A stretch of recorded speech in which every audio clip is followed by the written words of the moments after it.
Nos acompaña la exministra de Economía, Mercedes Flores Arauz. Ella ha sido vicepresidenta de la República también. Le agradecemos su presencia con nosotros. Claro. Ha publicado una columna el día de hoy en el diario Gestión, donde ella dice que sin Estado de Derecho no hay inversión.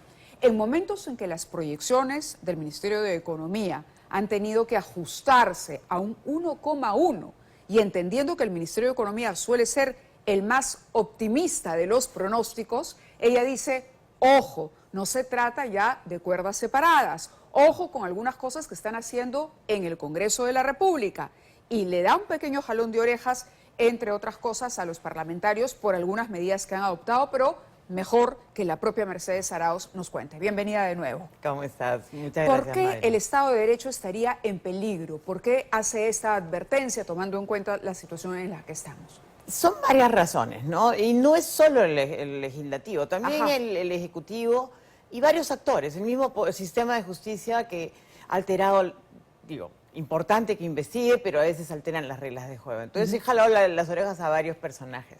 Creo que pretender que podamos crecer al 1.1 o 0.6%, como estaban proyectando otros investigadores y analistas económicos, es una muy mala señal. Eso es pobreza, eso es llevar por lo menos varios puntos hacia atrás la pobreza, o sea, no salirnos del 30% del que hemos estado rondando, ¿no? Entonces, eso es un drama, porque tener tanta población en pobreza nos lleva a un deterioro, además, de las posibilidades al futuro de nuestra población, porque en pobreza los niños están mal alimentados, van a estar en desnutrición crónica, su futuro para aprender va a ser más bajo y no estamos dando pues ningún intento de mejora. Correcto. En el tema, por ejemplo, educativo es uno de los temas que ha saltado a la luz últimamente. Por la norma esta que se salta el examen de los maestros para... O la contratación después de 3 años inmediata a los que están contratados, sin pasar por un proceso de evaluación. Es decir, todas normas populistas por capturar masas de votos, pero que al final del día no se preocupan por lo más importante, que es el estudiante, ¿no? Bien, pero usted habla de una preocupación por la inversión privada, que además es el motor que echa a andar a la economía del país. Y dice, el MEF tiene que empoderarse. ¿Considera que el actual ministro no está empoderado, entonces? No, ya el MEF ha perdido desde hace buen tiempo el poder que tenía. El MEF era mucho más un agente rector en el comportamiento de todos los temas de inversión, impulsaba el comportamiento de todos los otros ministerios. Era durísimo cuando venían con la retahíla de proyectos sin concluir los anteriores. ¿Y Alex Contreras no lo está haciendo? ¿Está siendo muy blando, diría usted? Haciendo un esfuerzo para impulsar inversión pública, pero realmente inversión privada, no.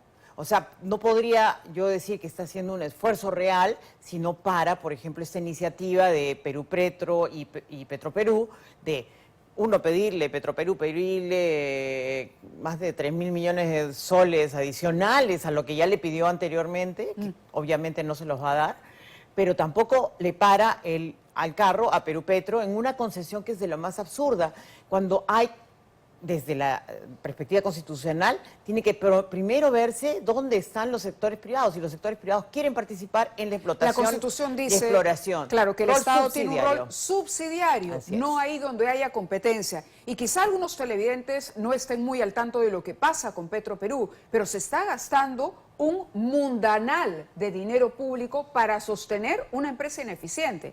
Eso es lo que está pasando. Quebrada. Son miles de millones y se sigue, porque se considera que Petroperú no puede quebrar, pero el quiebre de Petroperú está ya dado, digamos, ya es una empresa que no es capaz de autogenerar sus ingresos. Todo el tiempo le está pidiendo dinero extra que se podría destinar, digamos, a otro tipo de preocupaciones. En un año, sí, más de 4.000 y pico millones de soles el año pasado. Esos fondos son fondos que cubrirían todo el gasto del sistema de justicia del Perú. Solo con eso, para tengamos un dato de lo que cuesta ponerle... ¿Y por qué se mantiene Petroperú? Se dice que es la caja chica de los gobiernos. No siempre es caja chica de los gobiernos. Yo he estado en otros gobiernos y no se ha planteado Petroperú como la caja chica. Le hemos puesto correcciones, al contrario. Cuando a mí me tocó ser ministra de Economía, nosotros cortamos todo el tema del gasto enorme que significaba la banda de precios que había para el combustible. Bajamos muchísimo ese fondo. Pero con Castillo lo que pasó es que puso a gente totalmente corrupta e inepta a manejar una empresa que obviamente ¿Por qué bien el manejada gobierno podría hoy- tener un buen equilibrio, pero el modelo Sí. que están haciendo es seguir haciéndolo. ¿Por qué? Porque el ministro viene del sindicato de Petroperú, el ministro de Energía y Minas, bueno, no sé el sindicato, pero es una persona que trabajó en Petro. Entonces, él cree que hay que tener una empresa pública y hay que gastar. El gasto ha sido por una mala decisión que se hace en el gobierno de Humala de hacer un elefante blanco como es esta refinería de Acá Talara, tenemos ¿no? el último salvataje que solicita la petrolera estatal es por 5.000 millones de dólares. No, es soles, si no me equivoco, pero Correcto. bueno, Bueno, acá tengo una nota que dice, aportes sí. del Estado de la empresa pública ascenderían a 5.000 millones en el último sexenio. Sí. O sea, en los últimos 6 años. Claro, digamos, porque ¿no? lo que está incluyendo sucediendo... un nuevo pedido de 2.500 millones de dólares para este año. Exacto. Para este año. Porque ha habido esta cobertura que se hizo el año pasado, que fue muy importante, y en la época del presidente Bacao, y bien Bacao Castillo, porque les dieron recursos adicionales como capitalización, porque iban a quebrar, porque nos íbamos a quedar sin combustible y una serie de excusas. Ese es el ¿no? pretexto, el Ese es desabastecimiento pretexto. eventual de Pero ya hoy combustible. día Petroperú solo representa menos del 30%, como el 30% de lo que consumimos. Hoy día la provisión viene más por las otras refinerías, ¿no? También ha sido crítica en esta columna con algunas decisiones del Congreso, no solamente en materia educativa, sino, por ejemplo, este tema que yo decía al inicio del programa es motivo de amplia polémica, la Junta Nacional de Justicia y la investigación. La Constitución dice que el Congreso los puede investigar. Ah, por supuesto. ¿Cuál es el riesgo?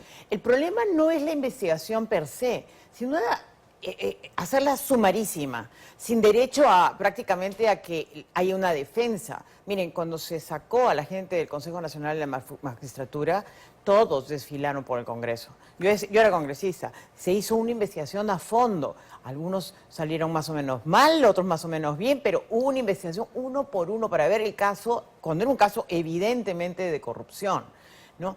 En este caso, yo no defiendo a esta institución que ha cometido varios deslices, por decirlo menos, el desliz mayor. Claro, el comunicado sobre Zoraida Ábalos, la exhortación a que el Congreso medite bien, claro. porque podría afectar a una fiscal en la autonomía que tiene para la toma de decisiones. ¿Le pareció? Me parece un desliz. Cruzó la línea. Cruzó la línea. El otro tema que también es delicado y yo creo que es cuestionable también es el tema de una persona que tiene más de 75 años cuando la Constitución y la ley misma, el reglamento mismo de esta institucionalidad dice, para ser magistrado en este lugar, no entrar, se tiene que tener de 45 años a 75 años de edad.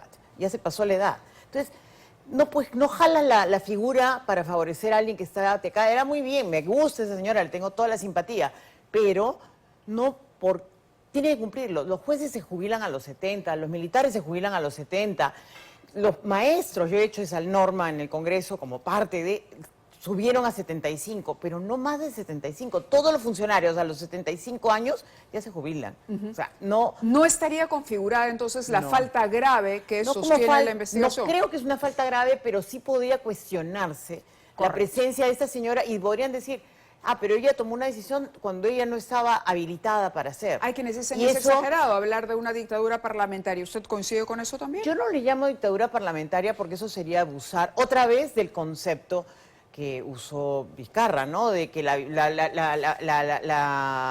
y por eso tuvimos que hacer un cierre fáctico. Este jueguito de jugar con los extremos de las normas, de jugar y jalar a un cierre fáctico del Congreso cuando... ¿Fáctico? ¿Qué es fáctico? Tú tienes que tener un documento y una prueba de que algo sucedió. Y lo que sucedió es que sí se le dio el voto de confianza. En la práctica, él dijo fáctico y claro, es cierto que hubo un tribunal constitucional ¿Cree, como ha que... sugerido el editorial que del falló Diario del mal. Congreso el día de hoy, que la renuncia de Pedro Pablo Kuczynski fue prematura?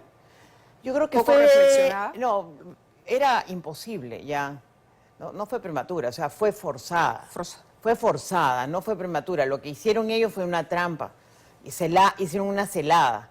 Y esa celada fue fabricada porque tampoco hubo prueba Estamos alguna. hablando de los miembros del Congreso. Los miembros del Congreso. Sí, evidentemente. ¿De la mayoría fujimorista? Era la mayoría fujimorista de todas maneras. Hicieron una celada.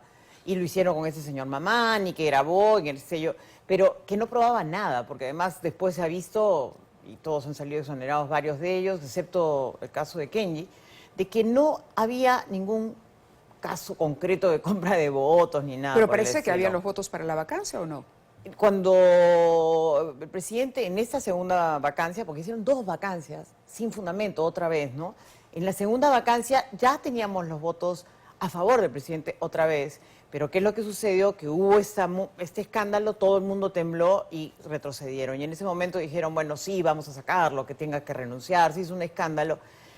Y el presidente lo que dijo es, mira, más es hacerle daño al país, porque van a seguir, ok, yo me enfrento, pero vamos a tener una situación donde van a hacerle otra vez un daño institucional, y se hizo el daño institucional. Luego vino el señor Vizcarra, que cerró el Congreso, otro daño institucional, luego le cobraron la moneda, Sí, claro. otro daño institucional, ¿y qué tuvimos? Un presidente como el presidente Castillo, que fue un fraude para la sociedad, porque fue un engaño total, ¿no? De acuerdo, Mercedes. Muchísimas gracias por haber estado No, con al nosotros. contrario. Sabemos que los lunes dicta clases prácticamente todo el día, pero a pesar de ello hizo el esfuerzo de acompañarnos y compartir estas reflexiones que además están publicadas aquí en la columna que leímos más temprano. Muy amable. Muchas gracias. Bueno, vamos a ir a la